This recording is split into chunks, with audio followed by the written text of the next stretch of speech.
Your kids see the movie, then they want the toy from the movie, and of course, there's the salty, greasy meal that comes with it as well. It's a good way for fast food chains to market their food to your kids, but one city's trying to change that. Fox 7's Camille Williams joining us with that story. Camille. Mike, that city is San Francisco, and lawmakers passed a measure today that's already stirring up some controversy. It prohibits fast food chains from having toys in their kids' meals that are high in fat and calories. The goal is to help fight childhood obesity, so any kids' meal from a fast food chain that has meals with more than 600 calories or 35% of their calories from fat would not include a toy. The law would also require fruits or vegetables to be included in meals with toys. Several fast food chains do have multiple options parents can choose for kids' meals. For example, McDonald's offers juice and apple slices instead of soda and fries. We contacted McDonald's about the ban in San Francisco. In a written statement released to Fox 7, spokesperson Dana Proud told us public opinion continues to be overwhelmingly against this misguided legislation. Parents tell us it's their right and responsibility, not the government's, to make their own decisions and to choose what's right for their children. We spoke with several parents and Austinites about this ban, and this is what they had to say.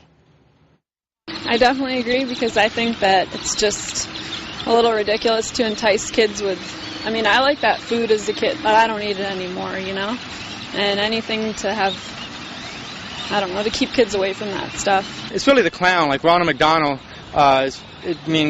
The kids that look towards the clown, it's generated towards the childhood obesity. I personally wouldn't go for that because I make the decision about what he's going to eat, and also if parents want to take their kids, then that's okay. I don't really think that needs to be legislated. I do think that parents can make that decision. I'm the one with the driver's license and the money, and so I decide what he's going to eat. San Francisco is now the first major city to pass a law like this. It will go into effect next December. Mike? Okay, Camille. To weigh in on this kids' meal toy ban is nutritionist Roddy Gless and Heather Fazio. She's with Texans for Accountable Government. Roddy, I want to start with you. What do you think of what the city of San Francisco did? Right thing, wrong thing? Well, I think, Mike, that I agree with a lot of the parents. I think that the problem is this bill is sort of a red herring. It sort of deflects from, in my opinion, the bigger problem. And the bigger problem is, and I'll preface this by saying that my partner has a 6-year-old, so I'm not at all foreign from the Happy Meal dilemma. And I can guarantee you that if we took the toy out of the Happy Meal, he would still want to eat the food, and that's the bigger concern. The problem that I want to say is that the reason why he wants to eat the food is not because of the toy, but more because the way that food is processed and the ingredients in it. And I love this book, The End of Overeating, by Dr.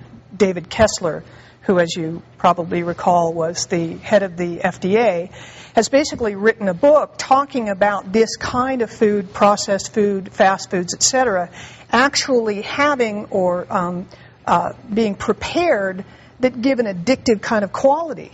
So kids are running back, and yes, it makes it more difficult for parents to keep them when there's toys and other goodies in there, but really it's the desire to eat this kind of food that I'm concerned about. Well, let me ask you this, Heather.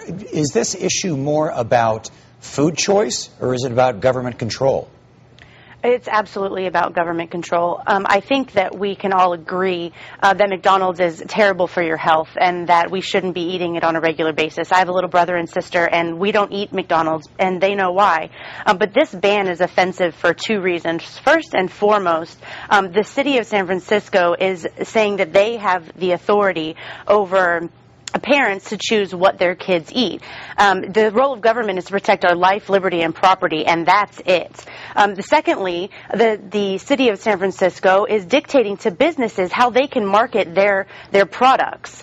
We need to be reaching out and doing community solutions rather than using the coercion of the state in order to reach the ends that we are trying to attain.